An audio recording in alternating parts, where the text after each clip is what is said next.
প্রিয় মুসলিম এবং অমুসলিম ভাই ও বোনেরা, আসসালামু আলাইকুম ওয়া রাহমাতুল্লাহি ওয়া বারাকাতুহু। এই অনুষ্ঠানে স্বাগতম। Ramzan a date with doctor Zakir. আমি আপনাদের হোস্ট ইউসুফ চেম্বার্স। আর আজকের আমাদের আলোচনার বিষয় খুবই গুরুত্বপূর্ণ, অমুসলিমদের কাছে দাওয়া দেয়া। ডক্টর জাকির, আসসালামু আলাইকুম ওয়া রাহমাতুল্লাহি ওয়া বারাকাতুহু। ওয়ালাইকুম আসসালাম রহমতুল্লাহ বারাকাতুহু। ডক্টর জাকির, আজকের এই টপিকটা আপনি এবং আমরা দুজনেই খুব পছন্দ করি। আর আমি জানি এই ব্যাপারটাতে আপনি পুরো পৃথিবী জুড়ে দারুণভাবে বিখ্যাত। আলহামদুলিল্লাহ, আল্লাহ সুবহানাহু ওয়া তাআলার করুণা রহমত আমি অসীম। নিজেকে একজন ছাত্র বলে মনে করি ইসলাম আর কম্পারেটিভ রিলিজিয়নের উপরে। তবে পৃথিবী জুড়ে অনেক মানুষ এই ব্যাপারে আপনার কথাই মেনে চলেন, অমুসলিমদের দাওয়া দেয়া। সেজন্য আমার কাছে মনে হচ্ছে যে আজকের অনুষ্ঠানটা খুবই গুরুত্বপূর্ণ আমাদের সবার জন্য। আমি আপনাকে প্রথমেই যে প্রশ্নটা করব, আর যে কোনো টপিকের বৈজ্ঞানিক বিশ্লেষণে এই প্রশ্নটা সবার আগে আসবে, সেটা হলো টপিকের সংজ্ঞা জানা। আজকের টপিক হলো দাওয়া। আমাদের গত পর্বের টপিক ছিল ইসলাহ। ইসলাহ আর দাওয়ার মধ্যে পার্থক্যটা কি? আলহামদুলিল্লাহ, ওয়াসসালাতু ওয়াসসালাম আলা রাসূলিল্লাহ ওয়া আলা আলিহি ওয়া সাহবিহি আজমাইন, আম্মা বাদ। আউযু বিল্লাহি মিনাশ শাইতানির রাজীম। বিসমিল্লাহির রহমানির রহিম। রব্বি ইশরাহ লি সাদরি ওয়া ইয়াসসির লি আমরি ওয়াহলুল উকদাতাম মিন লিসানি ইয়াফকাহু কাওলি। যদি কিছু বলতে হয় আরবি শব্দ দাওয়া সম্পর্কে, যখন আমরা দাওয়াত শব্দটা শুনি, বিশেষ করে এই ভারতীয় উপমহাদেশে, ভারত আর পাকিস্তানে, যখনই তারা এই শব্দটা শোনে দাওয়াত, তখনই মনে মনে কল্পনা করা শুরু করে দেয় মাটন বিরিয়ানি বা চিকেন বিরিয়ানি, মনে করে লাঞ্চ পার্টির কথা। দাওয়াত এর মানে লাঞ্চ পার্টি নয়। দাওয়া বা দাওয়াত এর মানে আমন্ত্রণ জানানো। আজকে আমরা কোনো লাঞ্চ পার্টি বা ডিনার পার্টির আমন্ত্রণ নিয়ে কথা বলবো না। আমাদের টপিক দাওয়াতুল ইসলাম, ইসলাম ধর্মে আমন্ত্রণ। আর আমন্ত্রণ দেওয়া হয় শুধু বহিরাগতদেরকে। এই কারণে দাওয়া দেয়া যায় শুধু অমুসলিমকে।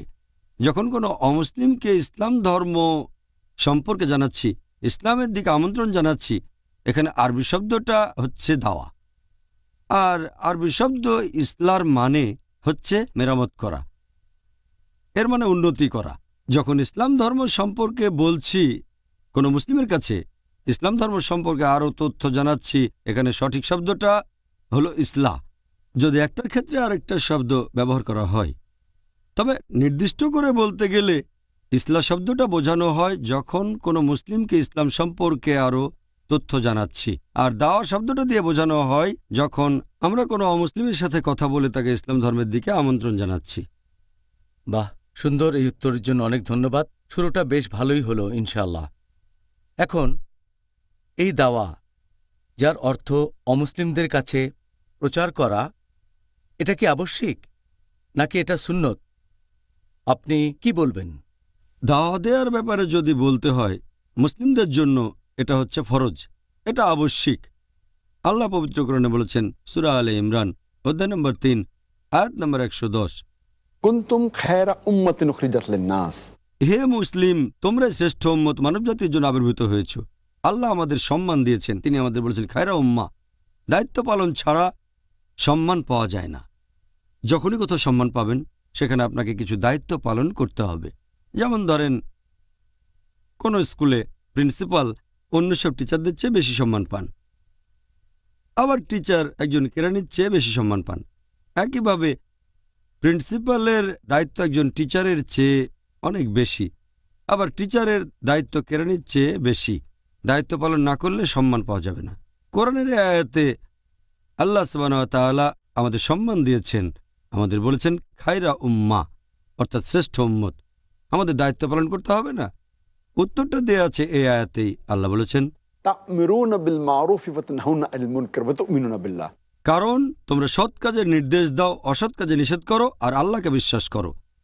আল্লাহ আমাদের খায়রা উম্মাহ সম্বোধন করেছেন, এর কারণ আমরা সৎ কাজের নির্দেশ দেই, অসৎ কাজে নিষেধ করি, আল্লাহকে বিশ্বাস করি। যদি আমরা সৎ কাজের নির্দেশ না দেই, অসৎ কাজে নিষেধ না করি, দাওয়া না দেই, তাহলে খায়রা উম্মাহ হওয়ার যোগ্য নই, আমরা মুসলিম হওয়ার যোগ্য নই। এটা ফরজ কাজ, বাধ্যতামূলক, যে প্রত্যেক মুসলিম দাওয়া দেবে। আর পবিত্র কোরআনে অনেক আয়াতে কথা বলা হয়েছে, অনেক সহিহ হাদিসও বলছে যে দাওয়া দেওয়া হচ্ছে ফরজ। সময় কম, তাই বিস্তারিত বলছি না। এই টপিকের উপর একটা লেকচার দিয়েছি, দাওয়া আর ডিস্ট্রাকশন। আমি এখানে পবিত্র কোরআনের আরেকটা সূরার কথা বলবো। আল্লাহ পবিত্র কোরআনে বলেছেন সূরা আল আসর অধ্যায় নম্বর 103 আয়াত 1 থেকে 3, ওয়াল আসর ইন্নাল ইনসানা লাফি খুসর ইল্লাল্লাযিনা আমানু ওয়া আমিলুস সলিহাতি ওয়া তাওয়াসাউ বিল হাক্কি ওয়া তাওয়াসাউ বিস সাবর।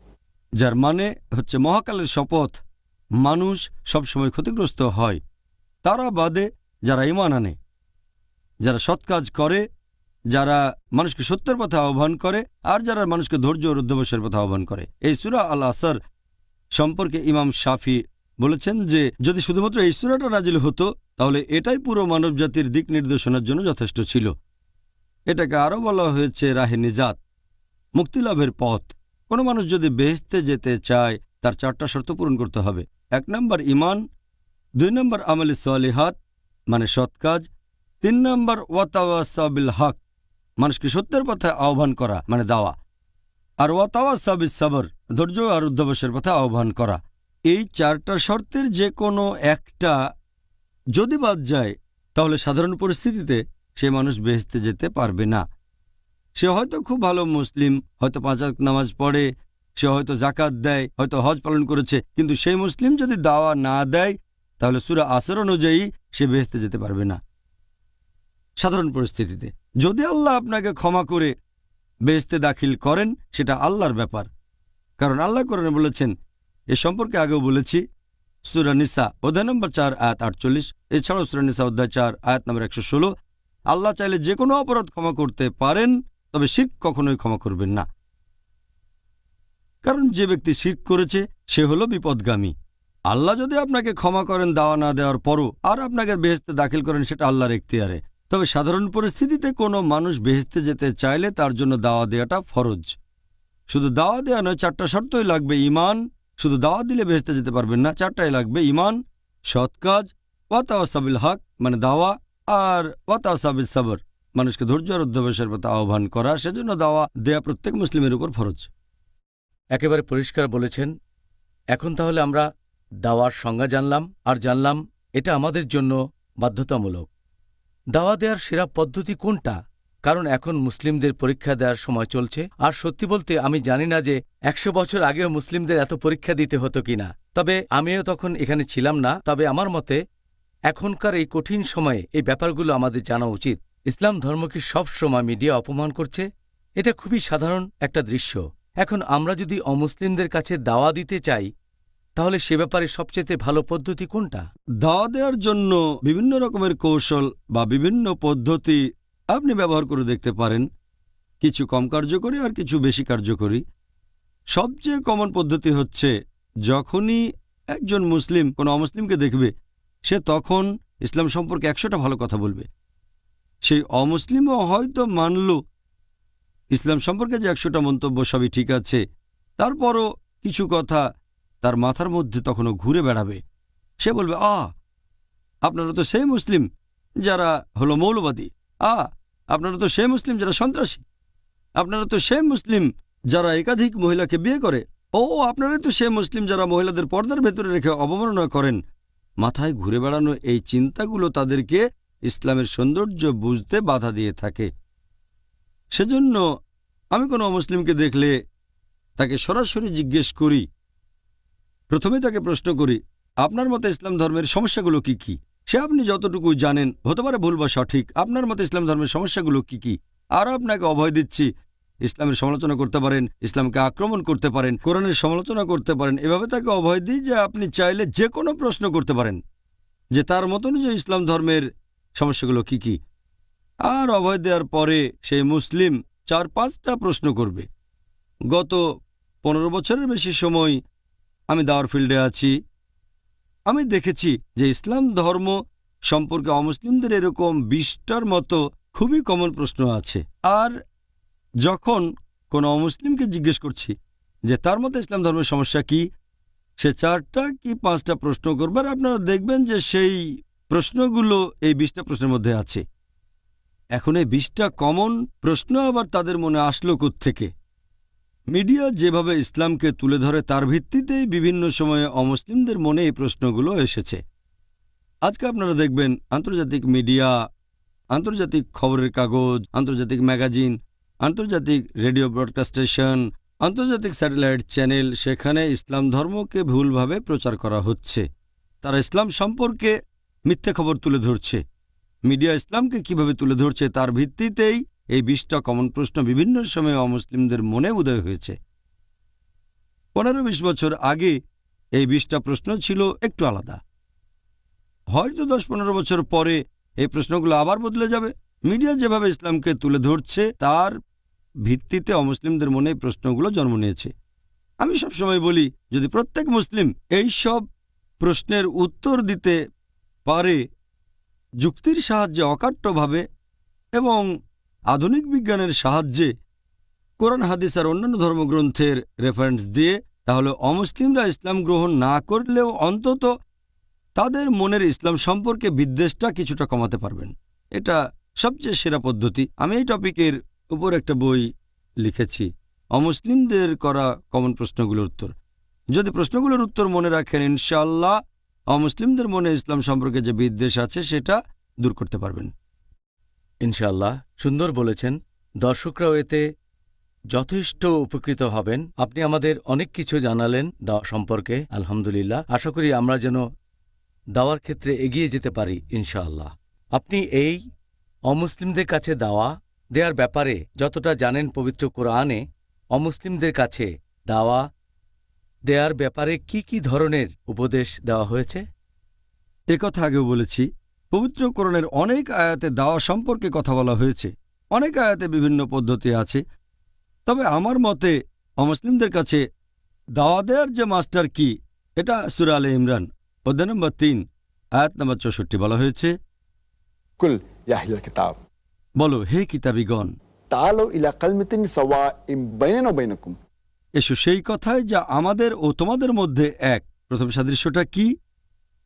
আল্লাহ না'বুদা ইল্লাল্লাহ, আমরা আল্লাহ সুবহানাহু ওয়া তাআলা ব্যতীত অন্য কারো ইবাদত করব না। ওয়ালা নুশরিকা বিহি শাইয়্যান, আমরা অন্য কাউকে তার শরীক করব না। ওয়ালা ইয়াত্তাখিযা বা'দুনা বা'দান আরবাবান মিন দুনিল্লাহ, আমরা আমাদের মধ্য থেকে অন্য কাউকে আল্লাহ ব্যতীত রব হিসেবে গ্রহণ করব না। ফাইন তাওয়াল্লাউ, যদি তারা মুখ ফিরিয়ে নেয়, ফাকুল ইশহাদু বলো তোমরা সাক্ষী থাকো বিআন্না মুসলিমুন, যে আমরা মুসলিম, আল্লাহ তাআলার কাছে আত্মসমর্পণ করি। পবিত্র কোরআনের এই আয়াতটা যদিও বলছে আহলে কিতাবদের কথা, তবে এটা বলা যায় যে কোনো অমুসলিমকে। বলা হয়েছে, তাআলু ইলা কালিমাতিন সাওয়াইন বাইনানা ওয়া বাইনাকুম, এসো সেই কথায় যা আমাদের ও তোমাদের মধ্যে এক। প্রথম সাদৃশ্যটা কি? আল্লাহ না'বুদা ইল্লাল্লাহ, আমরা আল্লাহ ব্যতীত কারো ইবাদত করব না। তাহলে সবচেয়ে গুরুত্বপূর্ণ বিষয় যেটা আমরা অমুসলিমদেরকে জানাবো সেটা হলো তাওহীদ সম্পর্কে ধারণা, আল্লাহর একত্ববাদ সম্পর্কে ধারণা। আলোচনা শুরুর আগে তাকে প্রশ্ন করতে পারেন তার মতে ইসলামের সমস্যা কি আর কোন ব্যাপারে সে আগ্রহী। তবে এখানে মূল উদ্দেশ্যটা হচ্ছে আপনি তাকে শিরক করতে বারণ করবেন, বিশ্বাস করবেন এক আল্লাহ তাআলাকে, তাওহীদ।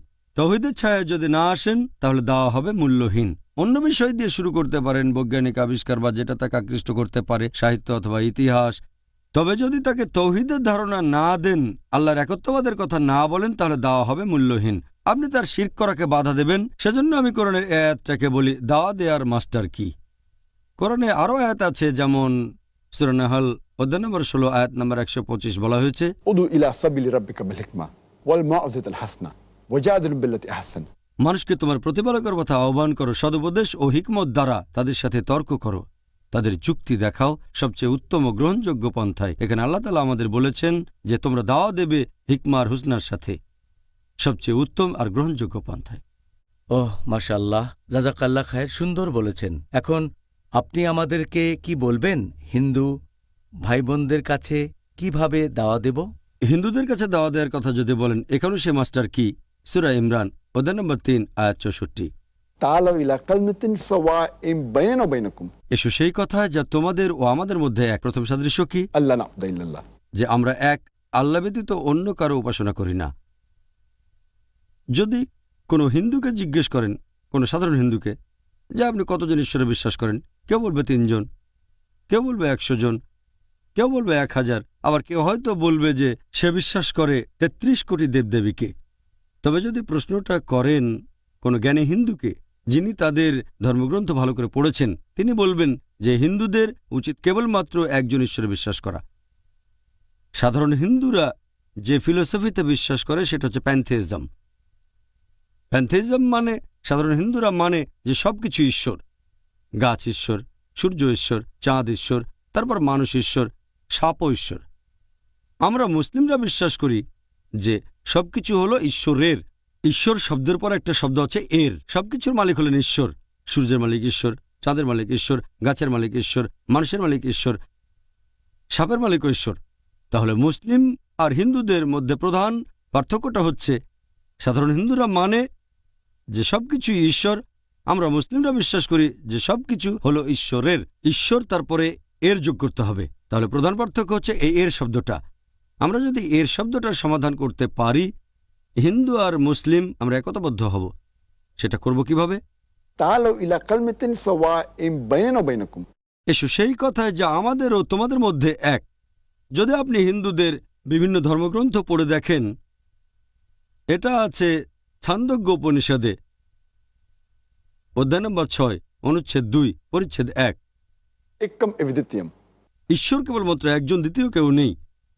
এরপর আবারও বলা হয়েছে শ্বেতাসূত্র উপনিষদে, অধ্যায় নম্বর 6, অনুচ্ছেদ 9, নাচস্তি কাসেজ জনিতানা চদীপা। মহানেশ্বর, তার কোনো প্রভু নেই, তার কোনো বাবা মা নেই। সর্বশক্তিমান ঈশ্বর, তার উপরে কেউ নেই, তার কোনো বাবা নেই, তার কোনো মা নেই।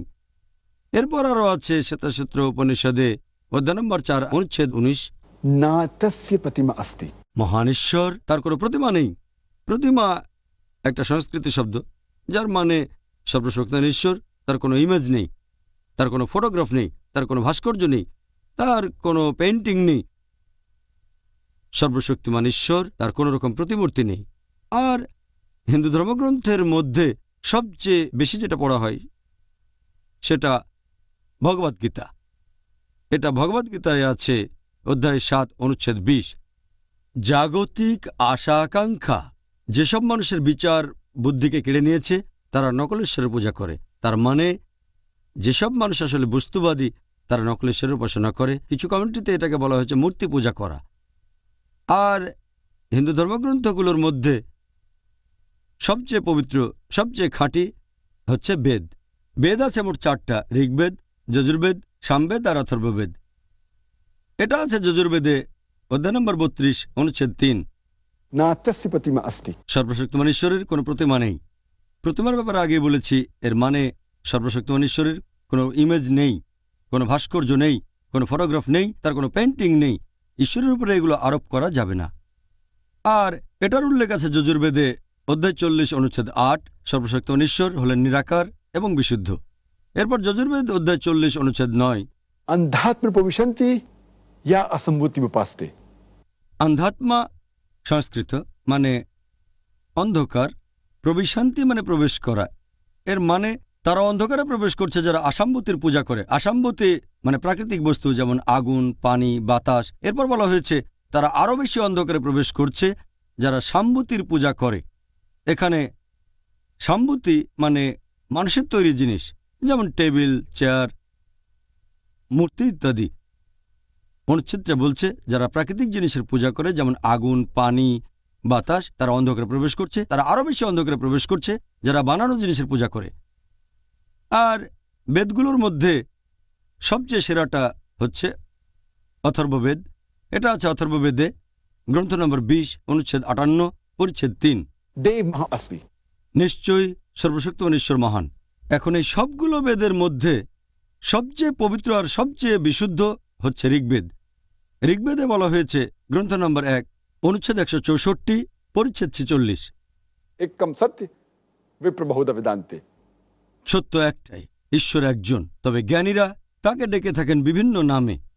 তার মানে সর্বশক্তিমান ঈশ্বরের অনেক নাম আর বৈশিষ্ট্য আছে। আর শুধুমাত্র ঋগ্বেদেই গ্রন্থ নম্বর 2, অনুচ্ছেদ 1, এখানে সব মিলিয়ে সর্বশক্তিমান ঈশ্বর 33টা নামের কথা বলা হয়েছে। এটা উল্লেখ আছে ঋগ্বেদে, গ্রন্থ নম্বর 8, অনুচ্ছেদ 1, পরিচ্ছেদ 1। माच दिन दी संसद। একমাত্র তার উপাসনা করার যিনি সত্যিকারের ঈশ্বর।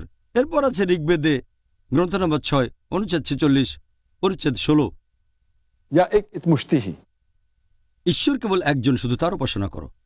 আর হিন্দুইজমের ব্রহ্মসূত্র যেটা एकम ब्राह्म देवता नास्ते नैना नास्ते किंचन, भगवान एक ही है, दूसरा नहीं है, नहीं है, नहीं है, जरा भी नहीं है। ঈশ্বর কেবলমাত্র একজন, দ্বিতীয় কেউ নেই, আর কেউ নেই, আর কেউ নেই, আর কোথাও কেউ নেই। তাহলে এভাবে তুলনামূলকভাবে চিত্র তুলে ধরবেন, সাদৃশ্যগুলো নিয়ে কথা বলবেন। একজন হিন্দুকে আপনি বোঝাবেন তার ধর্মগ্রন্থ দিয়েই যে তাদের উচিত এক ঈশ্বরে বিশ্বাস করা, মানে তৌহিদ, আর উচিত আল্লাহ তাআলার কাছাকাছি আসা। বিস্তারিত জানতে এই টপিকের উপর আমার লেকচার দেখেন, similarities between Islam and Hinduism. সেখানে অনেক সাদৃশ্য নিয়েই কথা বলেছি, বিভিন্ন রকম বিষয় নিয়ে। আর এখানেও মাস্টার কি কোরআনের এ আয়াত, तालो इला कलमतिन सवाइम बैनना व बैनकुम। এসো সেই কথা যা আমাদের ও তোমাদের মধ্যে এক। আমি এখানে সবচেয়ে গুরুত্বপূর্ণ সাদৃশ্যটা নিয়ে বললাম, অর্থাৎ তৌহিদ। ওহ ডক্টর জাকির, এটা বিশ্বাস করতেই কষ্ট হচ্ছে যে হিন্দুরা আমাদের মতো করে আল্লাহর ইবাদত করছে না। অবাক লাগছে। আর আপনিও বললেন সুবহান আল্লাহ। আমি বলতে পারবো না আপনি কতগুলো রেফারেন্স দিয়েছেন, এরকম নিশ্চয় আরও অনেক আছে। হিন্দুদের বেদ বা গীতায় অনেক রেফারেন্স আছে, এগুলোর মাধ্যমে আমরা হিন্দু ভাইবোনদেরকে উৎসাহিত করতে পারি যাতে করে তারা সঠিক পথে আসতে পারে, সত্যের ধর্ম ইসলামের পথে, ইনশাআল্লাহ। জাযাকাল্লাহ খায়ের। এবারের প্রশ্ন, একজন খ্রিস্টানের কাছে আপনি কিভাবে দাওয়া দেবেন? সেই খ্রিস্টানকে কিভাবে বিশ্বাস করাবেন যে তৌহিদ অর্থাৎ আল্লাহ কেবলমাত্র একজন, আর আমি জানি যে এটাই তাদের জন্য অনুসরণ করার সঠিক পথ? আমাদের ব্যবহার করতে হবে মাস্টার কি, সূরা আলে ইমরান অধ্যায় নম্বর 3 আয়াত 64। तालो इला कलमतिन सवाइम बैनना व बैनकुम। এসো সেই কথা যা আমাদের ও তোমাদের মধ্যে এক। প্রথম সাদৃশ্যটা কি? अल्लाह नाबुदु इल्लल्लाह, যে আমরা আল্লাহ ব্যতীত কারো উপাসনা করব না। কোনো খ্রিস্টানের সাথে দেখা হলে আমি তাকে বলবো যে ইসলাম হচ্ছে একমাত্র অখ্রিস্টান ধর্ম যেখানে যীশুখ্রিস্ট বা ঈসা আলাইহিস সালামকে নবী বলে আমাদের মানতেই হবে। সেই মুসলিম আসলে মুসলিম নয় যে যীশুখ্রিস্টকে নবী বলে বিশ্বাস করে না। আমরা মানি যীশুখ্রিস্ট বা ঈসা আলাইহিস সালাম আল্লাহ সুবহানাহু ওয়া তাআলা প্রেরিত একজন রাসূল ছিলেন।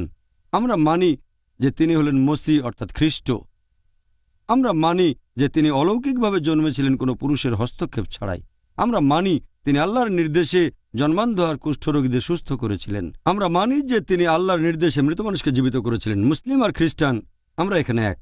জিজ্ঞেস করতে পারেন তাহলে আমাদের পার্থক্যটা কোথায়? আমাদের মধ্যে পার্থক্যটা হচ্ছে এই, বেশিরভাগ খ্রিস্টান বিশ্বাস করে যে যীশুখ্রিস্ট বা ঈসা আলাইহিস সালাম সর্বশক্তিমান ঈশ্বর, নিজেকে ঈশ্বর বলে দাবি করেছেন। সত্যি বলতে যদি বাইবেল পড়েন, গোটা বাইবেলে আপনি এমন একটা অনুচ্ছেদ খুঁজে পাবেন না যেখানে যীশুখ্রিস্ট বা ঈসা আলাইহিস সালাম নিজের মুখে বলেছেন যে আমি ঈশ্বর অথবা আমার উপাসনা করো। আমি আবারও বলছি, গোটা বাইবেলে আপনি পরিষ্কার করে বলা একটা অনুচ্ছেদ পাবেন না, স্পষ্ট করে বলা একটা অনুচ্ছেদও আপনি বাইবেল ঘেটে পাবেন না যেখানে যীশুখ্রিস্ট তার নিজের মুখে বলেছেন যে আমি ঈশ্বর অথবা আমার উপাসনা করো। সত্যি বলতে যদি বাইবেল পড়েন, যীশুখ্রিস্ট তার নিজের মুখে যেটা বলেছেন, গসপেল অফ জন অধ্যায় নম্বর 14 অনুচ্ছেদ 28, আমার পিতা আমার চেয়ে মহান। গসপেল অফ জন অধ্যায় নম্বর 10 অনুচ্ছেদ 29, আমার পিতা সবার চেয়ে মহান। গসপেল অফ ম্যাথিউ অধ্যায় নম্বর 12 অনুচ্ছেদ 28, আমি ঈশ্বরের আত্মার সাহায্যে শয়তানকে তাড়িয়ে দিই। গসপেল অফ লুক অধ্যায় নম্বর 11 অনুচ্ছেদ 20, আমি ঈশ্বরের আঙুলের সাহায্যে শয়তানকে তাড়িয়ে দিই। গসপেল অফ জন অধ্যায় নম্বর 5 অনুচ্ছেদ 30, আমি আমার নিজের থেকে কিছু করতে পারি না, আমি যেমন শুনি তেমন বিচার করি, আমার বিচার সঠিক, কারণ আমি নিজের ইচ্ছা পূরণ করি না, আমার পিতার ইচ্ছা পূরণ করি। যদি কেউ বলে নিজের ইচ্ছা পূরণ করি না, ঈশ্বরের ইচ্ছা পূরণ করি, সে একজন মুসলিম।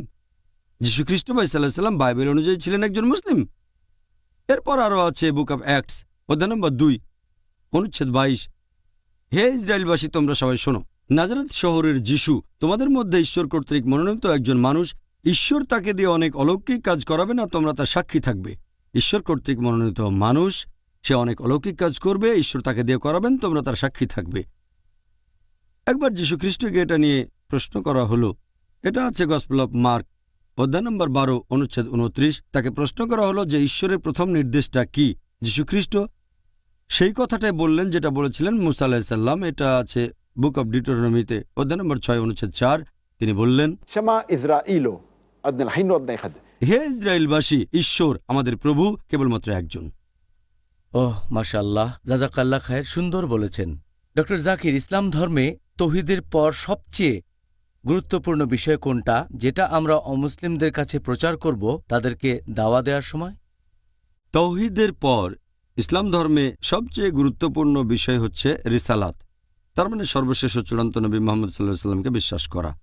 যখন কোনো অমুসলিমের কাছে আল্লাহ তাআলার অস্তিত্ব প্রমাণ করবেন, সেখানেও কালিমা বলবেন লা ইলাহা ইল্লাল্লাহ মুহাম্মাদুর রাসূলুল্লাহ, যে আল্লাহ ব্যতীত কোনো উপাস্য নেই আর মুহাম্মদ সাল্লাল্লাহু আলাইহি সাল্লাম আল্লাহর প্রেরিত রাসূল। প্রথমে তাকে বোঝাবেন আল্লাহ সুবহানাহু ওয়া তাআলার একত্ববাদ সম্পর্কে, শিরক বা পূজা থেকে ফিরিয়ে আনবেন।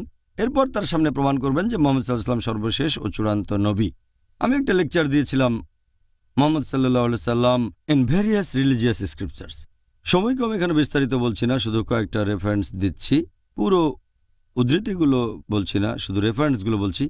মুহাম্মদ সাল্লাল্লাহু আলাইহি সাল্লামের নবুয়ত কিভাবে ইহুদি আর খ্রিস্টানদের কাছে প্রমাণ করব। ওল্ড টেস্টামেন্ট পড়লে দেখবেন মুহাম্মদ সাল্লাল্লাহু আলাইহি সাল্লাম সম্পর্কে ওল্ড টেস্টামেন্টে ভবিষ্যৎবাণী করা হয়েছে। আমি শুধু রেফারেন্স দিচ্ছি, বিস্তারিত জানতে চাইলে আমার ওয়েবসাইটে যান irf.net। মুহাম্মদ সাল্লাল্লাহু আলাইহি সাল্লাম সম্পর্কে ভবিষ্যৎবাণী এটা আছে বুক অব ডিউটেরোনমিতে অধ্যায় 18 অনুচ্ছেদ 18, বুক অব ডিউটেরোনমি অধ্যায় 18 অনুচ্ছেদ 19, বুক অব আইজায়া অধ্যায় 29 অনুচ্ছেদ 12, সং অব সলোমন অধ্যায় 5 অনুচ্ছেদ 16। নবী মুহাম্মদ সাল্লাল্লাহু আলাইহি সাল্লামের নাম উল্লেখ করা হয়েছে ওল্ড টেস্টামেন্টে সং অব সলোমন অধ্যায় 5 অনুচ্ছেদ 16। এছাড়াও নবী মুহাম্মদের কথা আছে নিউ টেস্টামেন্টে অনেক অনুচ্ছেদে, আমি এখানে কয়েকটা বলছি। নবী মুহাম্মদ সাল্লাল্লাহু আলাইহি সাল্লামের ব্যাপারে ভবিষ্যদ্বাণী করা হয়েছে গসপেল অব জন অধ্যায় 14 অনুচ্ছেদ 16, গসপেল অব জন অধ্যায় 15 অনুচ্ছেদ 26, গসপেল অব জন অধ্যায় 16 অনুচ্ছেদ 7, গসপেল অব জন অধ্যায় 16 অনুচ্ছেদ 12 থেকে 14। এরকম অনেক ভবিষ্যদ্বাণী। আর কোরআনও একই কথা বলছে। সূরা আরফ অধ্যায় নম্বর 7 আয়াত নম্বর 157, তারা অনুসরণ করে নিরক্ষর নবীকে, যার কথা উল্লেখ আছে তাওরাত ও ইনজিলে। এরপর আল্লাহ আরও বলেছেন সূরা সাফ অধ্যায় নম্বর 61 আয়াত নম্বর 6, যে যীশুখ্রিস্ট বা ঈসা আলাইহিস সালাম মরিয়মের পুত্র বনী ইসরায়েলকে বলেছিলেন, আমি আল্লাহর তরফ থেকে এসেছি বনী ইসরায়েলের নবী হিসেবে। আমি পূর্বের তওরাতকে সমর্থন করছি আর সুসংবাদ দিচ্ছি আরেকজন রাসূল আসবেন, তার নাম হবে আহমদ। আমরা জানি তিনি শান্তিতে থাকুন, এটা মুহাম্মদ সাল্লাল্লাহু আলাইহি সাল্লামের আরেকটা নাম। এবার আপনি হিন্দুদের কিভাবে বোঝাবেন? অনুসারীর দিক থেকে পৃথিবীর তৃতীয় বৃহত্তম ধর্ম হিন্দুইজম, সংখ্যায় 1 নম্বরে খ্রিস্টান ধর্ম, দ্বিতীয় ইসলাম আর তৃতীয় হিন্দুইজম। পালন করার দিক থেকে অবশ্যই ইসলাম 1 নম্বরে। আপনি যদি হিন্দু ধর্মগ্রন্থগুলো পড়েন, সেখানেও কয়েকশো অনুচ্ছেদ পাবেন বিভিন্ন হিন্দু ধর্মগ্রন্থে যেখানে মুহাম্মদ সাল্লাল্লাহু আলাইহি সাল্লামের কথা বলা হয়েছে। আমি শুধু রেফারেন্সগুলো বলছি যেখানে ভবিষ্যৎবাণীটা আছে। মুহাম্মদ সাল্লাল্লাহু আলাইহি সাল্লামের উপর ভবিষ্যৎবাণী করা হয়েছে ভবিষ্য পুরাণায় পর্ব 3 খণ্ড 3 অধ্যায় 3 অনুচ্ছেদ 5 থেকে 7। এছাড়াও উল্লেখ করা হয়েছে ভবিষ্য পুরাণায় পর্ব 3 খণ্ড 3 অধ্যায় 3 অনুচ্ছেদ 10 থেকে 27। এছাড়াও বলা হয়েছে কুনটাব সুক্তায় মানে অথর্ববেদে গ্রন্থ নম্বর 20 অনুচ্ছেদ 127 পরিচ্ছেদ 1 থেকে 14।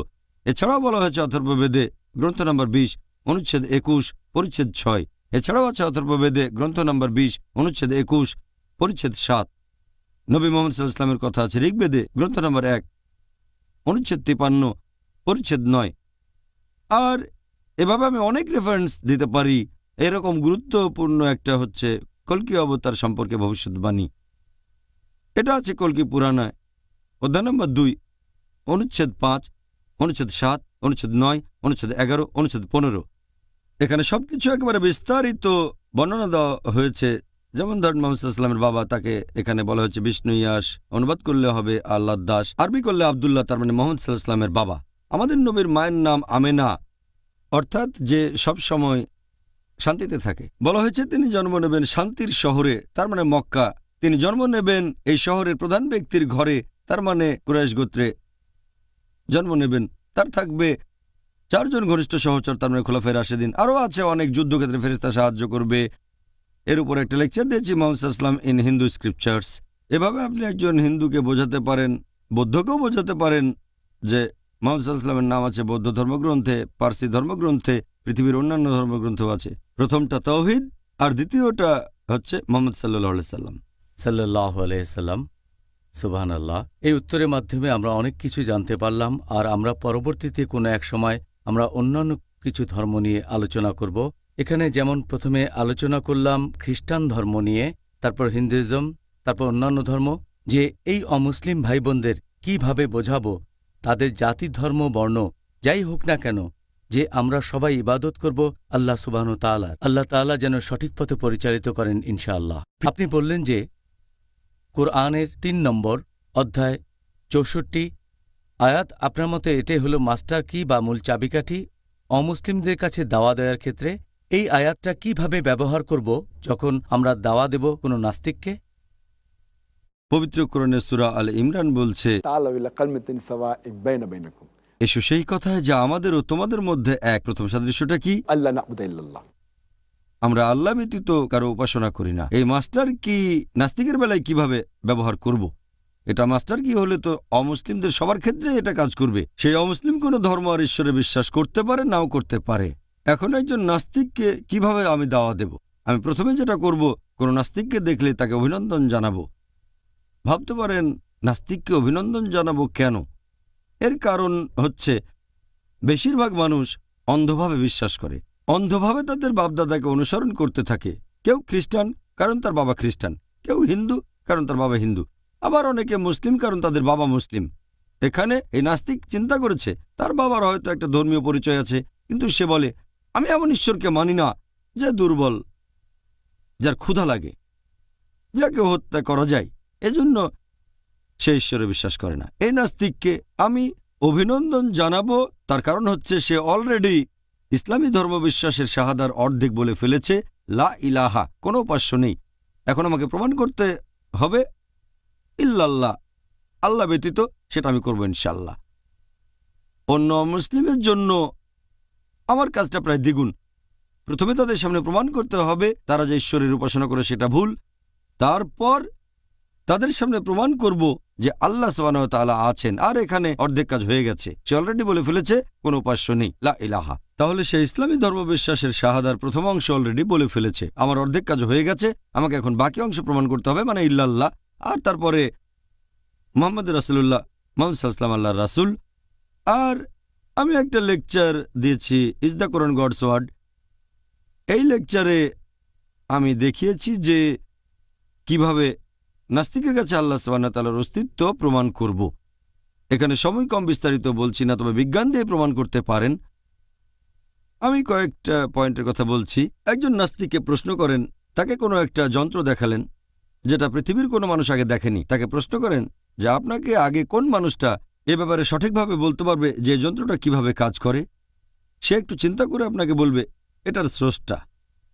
কিছু নাস্তিক বলবে উৎপাদনকারী, কেউ হয়তো বলবে আবিষ্কারক, আবার কেউ বলবে কারিগর। যে যাই বলুক, এরকমই কিছু একটা। এই উত্তরটা আপনি মাথায় রাখেন। তারপর সে নাস্তিককে আপনি প্রশ্ন করেন, আর নাস্তিকটা বিশ্বাস করে বিজ্ঞান, আল্লাহ তাআলার অস্তিত্বকে বিশ্বাস করে না।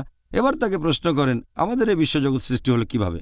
সে তখন উত্তর দেবে যে 15-20 বছর আগে বা 10-15 বছর আগে বেশ কয়েকজন বিজ্ঞানী মিলে ব্যাখ্যা দিয়েছেন কিভাবে বিশ্বজগৎ সৃষ্টি হয়েছে। তারা এটাকে বলে বিগ ব্যাং। প্রথমে ছিল একটা ছোট্ট বিন্দু, তারপর একটা বিস্ফোরণ হলো, এতে করে সৃষ্টি হলো গ্যালাক্সি, সৃষ্টি হলো নক্ষত্র, সূর্য, আর আমাদের বসবাসের পৃথিবী। এবার জিজ্ঞেস করেন এটা কবে জানতে পেরেছেন? সে হয়তো বলবে 30 বছর আগে, 40 বছর আগে। তখন তাকে বলবো আপনি এখানে যে বিগ ব্যাং এর কথা বললেন, এটার কথা বলেছে কোরআন প্রায় 1400 বছর আগে। সূরা আম্বিয়া অধ্যায় নম্বর 21 আয়াত নম্বর 30 বলা হয়েছে, আওয়ালাম ইয়ারাল্লাযিনা কাফারু, অবিশ্বাসীরা কি ভেবে দেখে না আন্নাস সামাওয়াতি ওয়াল আরদা কানাত রাতকান ফাতাকনাহুমা, আকাশমণ্ডলী ও পৃথিবী ওতপ্রোতভাবে জড়িত ছিল, আমি তাদের পৃথক করলাম। আপনি যে বিগ ব্যাং এর কথা বলছেন সেটা পবিত্র কোরআন 1400 বছর আগে বলে দিয়েছে। কথা কে বলতে পারে? সে হয়তো বলবে মিলে গেছে, তর্ক করবেন না, বলে যান। এরপর প্রশ্ন করেন আমাদের যে এই পৃথিবী আসলে তার আকারটা কেমন? সে নাস্তিক তখন বলবে যে পৃথিবী বর্তুলাকার। আমরা এটা কবে জানতে পেরেছি? সে তখন বলবে এই তো কয়েকদিন আগে, 50 বছর আগে, 100 বছর আগে, 200 বছর আগে। যে ব্যক্তি প্রথম আবিষ্কার করেছিলেন যে পৃথিবী বর্তুলাকার 1579 সালে, তিনি জাহাজে করে পৃথিবী ঘুরে এসেছিলেন। আর কোরআন বলছে 1400 বছর আগে। সূরা নাজিয়াত অধ্যায় নম্বর 79 আয়াত নম্বর 30। ওয়াল আরদ বা'দা যালিকা দাহাহা, এবং তারপর আমি পৃথিবীকে করলাম ডিম্বাকৃতি। আরবি শব্দ দাহাহা, এর একটা অর্থ বিস্তৃত, আরেকটা হচ্ছে ডিম্বাকৃতি। আমরা এখন জানি যে পৃথিবী ফুটবলের মতো গোলাকার নয়, এটা হচ্ছে আসলে বর্তুলাকার, পূর্ব পশ্চিমে কিছুটা চাপা। আর দাহাহা কোনো সাধারণ ডিমকে বোঝাচ্ছে না, এখানে বোঝানো হচ্ছে উট পাখির ডিমের কথা, আর এটাও বর্তুলাকার। চিন্তা করেন, পবিত্র কোরআন পৃথিবীর আকার সম্পর্কে বলেছে 1400 বছর আগে। তারপর বলবেন এ কথা কে বলতে পারেন? সে তখন বলবে হয়তো আপনাদের নবী মুহাম্মদ সাল্লাল্লাহু আলাইহি ওয়াসাল্লাম খুব বুদ্ধিমান ছিলেন। তর্ক করবেন না। তারপরে প্রশ্ন করেন, চাঁদের আলো তার নিজস্ব নাকি প্রতিফলিত আলো? সেই ব্যক্তি তখন বলবে আগেকার দিনে মানুষ জানতো চাঁদের আলো তার নিজস্ব আলো। বিজ্ঞান এটা কিছুদিন আগে জেনেছে, 50 বছর বা 100 বছর আগে, 200 বছর আগে। চাঁদের যে আলো এটা তার নিজস্ব আলো নয়, প্রতিফলিত আলো। তখন তাকে বলবেন কোরআন এটা বলেছে 1400 বছর আগে, সূরা ফুরকান অধ্যায় নম্বর 25 আয়াত নম্বর 61, যে চাঁদের আলো তার ধার করা আলো, এটাকে বলা হয়েছে নূর বা মুনির, এটা হলো প্রতিফলিত আলো। একথা 1400 বছর আগে কে বলতে পারেন? এভাবে আপনি সেই নাস্তিককে আরও বলতে পারেন বায়োলজির কথা, ভ্রূণবিদ্যার কথা, জেনেটিক্সের কথা, জিওলজির কথা, পানিচক্রের কথা, এভাবে বলে যান। পবিত্র কোরআনে 1000-এরও বেশি আয়াত বলছে বিজ্ঞান সম্পর্কে। আপনি এরকম বিভিন্ন বৈজ্ঞানিক তথ্য জানাবেন, তারপর প্রশ্ন করবেন একথা 1400 বছর আগে কে বলতে পারে? নাস্তিক তখন প্রথম সেই উত্তরটাই দেবে সৃষ্টিকর্তা, উৎপাদনকারী, কারিগর, আবিষ্কারক। এই সৃষ্টিকর্তা, এই উৎপাদনকারী, এই আবিষ্কারক। আমরা মুসলিমরা তাকে বলি আল্লাহ সুবহানাহু ওয়া তাআলা। সাহায্য নেব বিজ্ঞানের আর পবিত্র কোরআনের, আর নাস্তিকের সামনে প্রমাণ করব যে আল্লাহ সুবহানাহু ওয়া তাআলা আছেন। খুব সুন্দরভাবে বলেছেন। আর আমাদেরকেও এই ব্যাপারগুলো জানতে হবে, তারপর সাহসের সাথে আর ধৈর্য নিয়ে পবিত্র কোরআনের বৈজ্ঞানিক প্রমাণগুলো আমরা দেখাবো ইনশাআল্লাহ।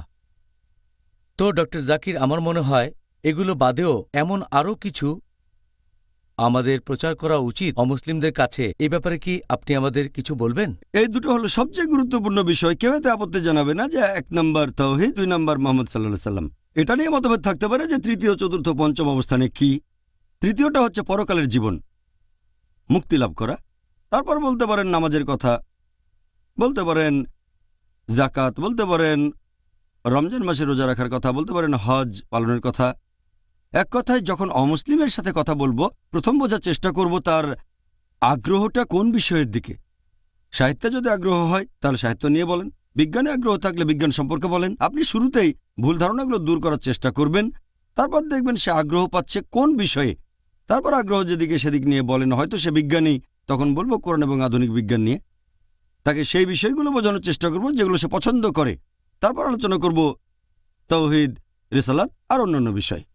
ইনশাআল্লাহ, জাযাকাল্লাহ খায়ের। এখন আমরা কোন কোন পদ্ধতিতে অমুসলিম ভাইবোনদের কাছে দাওয়া দিতে পারি? বিজ্ঞান আর প্রযুক্তি এখন উন্নত হয়েছে, আমরা বিভিন্ন পদ্ধতি ব্যবহার করতে পারি।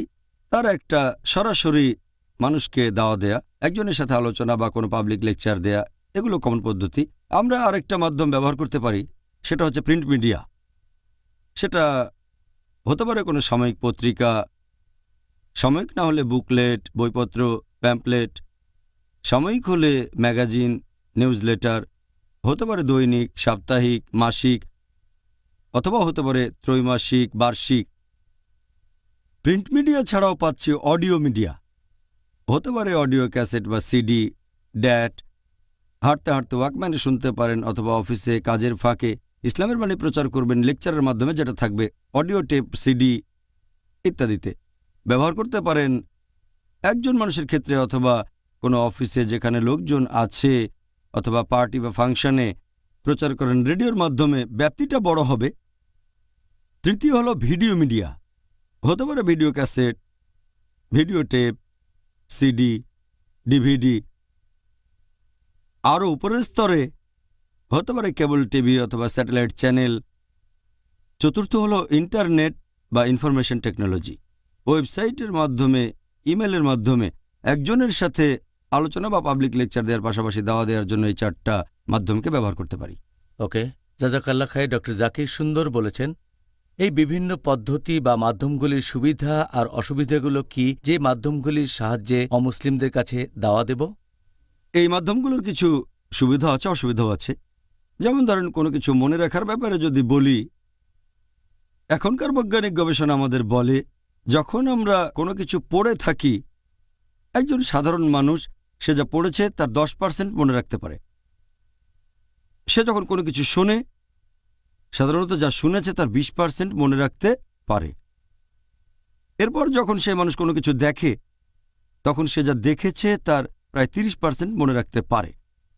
যদি একই সাথে দেখে আর শোনে, তার মানে ভিডিও, অডিও ভিজুয়াল একসাথে, ভিডিও টেপ বা সিডি এখন পাওয়া যায়, এখানে মানুষ মনে রাখতে পারে 50%।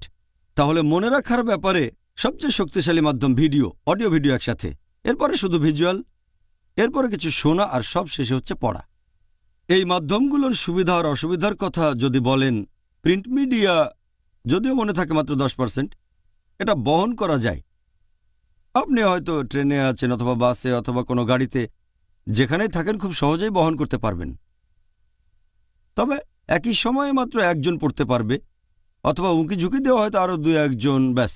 এই একসাথে বেশি মানুষ পড়তে পারবে না, একজন পড়তে পারে, বেশি হলে 2 জন। তবে এটা বহন করে নিতে পারবেন যে কোনো জায়গায়। এটা গুরুত্বপূর্ণ মাধ্যম আর গুরুত্বটা সবসময় থাকবে। এরপর আছে অডিও মিডিয়া। এটা প্রিন্ট মিডিয়ার মতো অতটা সহজ বহনযোগ্য নয় বই বা বুকলেটের তুলনায়। তারপরও ওয়াকম্যানে হাঁটতে হাঁটতে শুনতে পারেন, গাড়িতে বসে শুনতে পারেন, ক্যাসেট বাজিয়ে বা ওয়াকম্যানে। এখানে একবারে অনেক সময় একজন মানুষই শোনে, আবার অনেক মানুষও শুনতে পারে, 5-10 জন। জনসভা হলে কয়েকশো মানুষ শুনতে পারে। রেডিওর মাধ্যমে শুনবে লাখ লাখ মানুষ। এরপর ভিডিও মিডিয়ার ব্যাপারে যদি বলি, এটা অডিওর তুলনায় কম বহনযোগ্য। অবশ্য এখনকার দিনে ডিস্কম্যান দেখা যায়। তারপর এখন ছোট টিভি স্ক্রিন দেখবেন বিভিন্ন গাড়িতে, তারপর বাসে, এরপর প্লেনেও। এই মাধ্যমটার বহনযোগ্যতা কিছুটা কম, তবে এটার আওতা অনেক বেশি হবে। দেখবেন কেবল টিভি, স্যাটেলাইট চ্যানেলে লাখ লাখ দর্শক দেখছে। সবশেষে ইন্টারনেট। ইন্টারনেট একজন মানুষকে সেই ওয়েবসাইটে যেতে হবে, এজন্য দরকার ইন্টারনেট কানেকশন, দরকার একটা কম্পিউটার। এটার কিছু সীমাবদ্ধতা আছে, তবে অনেক মানুষ সেই সাইটে যেতে পারে। নতুন ওয়েবসাইট খোলা খুবই সহজ, কোনো টাকাও লাগবে না, এখন খুবই সস্তা। আপনি একটা নতুন ওয়েবসাইট খুলতে পারেন, সেখান থেকে বিভিন্ন তথ্য প্রচার করতে পারেন। এটার সুবিধাও আছে, অসুবিধাও আছে। যদি কেউ কুৎসা ওঠাতে চায় অথবা মিথ্যা প্রচার করতে চায়, খুবই সহজেই করতে পারবে। অন্যদিকে প্রিন্ট মিডিয়ায় বই ছাপাতে টাকা লাগবে, অডিও ক্যাসেট বা ভিডিও ক্যাসেট বানাতে টাকা লাগবে। তবে ইন্টারনেটে টাকা ছাড়া একজন চাইলে উল্টোপাল্টা কথা প্রচার করতে পারে। তাহলে অসুবিধা আছে, সুবিধাও আছে। কেউ ইন্টারনেটে ইসলাম প্রচার করতে চাইলে সেটা করতে পারেন, পরিস্থিতি বুঝে মাধ্যমগুলো ব্যবহার করতে হবে। তাহলে এই হচ্ছে বিভিন্ন মিডিয়ার সুবিধা অসুবিধা। ইনশাআল্লাহ। এখন আপনার মতে দাওয়া দেওয়ার জন্য সবচেয়ে কার্যকরী মাধ্যম কোনটা? একথা আগেও বলেছি, সব মাধ্যমেরই কিছু সুবিধা অসুবিধা আছে। তবে আপনি যদি আওতার কথা বলেন, আর্থিকভাবে কার্যকারিতার কথা বলেন, আমি বলবো বর্তমানে 1 নম্বরে স্যাটেলাইট চ্যানেল। প্রত্যেক মাধ্যমেরই কিছু সুবিধা আর অসুবিধা আছে, আমি বলছি না অন্য সবগুলো বন্ধ করে দেব। তবে আওতার দিক থেকে দেখলে আপনি যদি স্যাটেলাইট চ্যানেলের ব্যাপারে বলেন, এটা লাখ লাখ মানুষের কাছে পৌঁছে দিতে পারে। একজন লোক যদি কোনো পাবলিক লেকচার দিতে আসে, হয়তো অমুসলিম, সে হয়তো হাজারো দর্শকের সামনে ঠিকভাবে কথাই বলতে পারবে না। যদি কেউ লেকচার দেয়, কতজন মানুষ আসবে?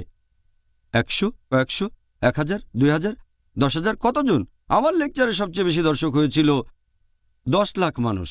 এমন ঘটনা প্রত্যেক দিন ঘটে না, এমনিতে সাধারণত 1 লাখ হয়। তবে স্যাটেলাইট চ্যানেলের মাধ্যমে লাখ লাখ দর্শকের কাছে পৌঁছে দিতে পারবেন, আলহামদুলিল্লাহ, লাখ লাখ মানুষ। আর এখন আলহামদুলিল্লাহ বর্তমানে গড়পড়তায় পিস টিভি পৌঁছে গেছে প্রায় 7 কোটি দর্শকের কাছে বর্তমানে। আর ইনশাআল্লাহ আশা করছি এই রমজান মাসে আমাদের দর্শকের সংখ্যা আরও কয়েক গুণ বাড়বে। এই পরিসংখ্যানটা 6 মাস আগের প্রায়। পুরো পৃথিবী জুড়ে আলহামদুলিল্লাহ আমরা এখন 200টারও বেশি দেশে আছি। গত 15 বছর ধরে IRF-এর দাওয়া দেওয়ার ক্ষেত্রে অর্জন যা করেছে, আর পিস টিভি মাত্র 1 বছরে আলহামদুলিল্লাহ আমরা যত দূর পৌঁছে গেছি, দর্শক যত বেড়েছে, এটার অর্জন গত 15 বছরের অর্জনের চেয়ে অনেক বেশি।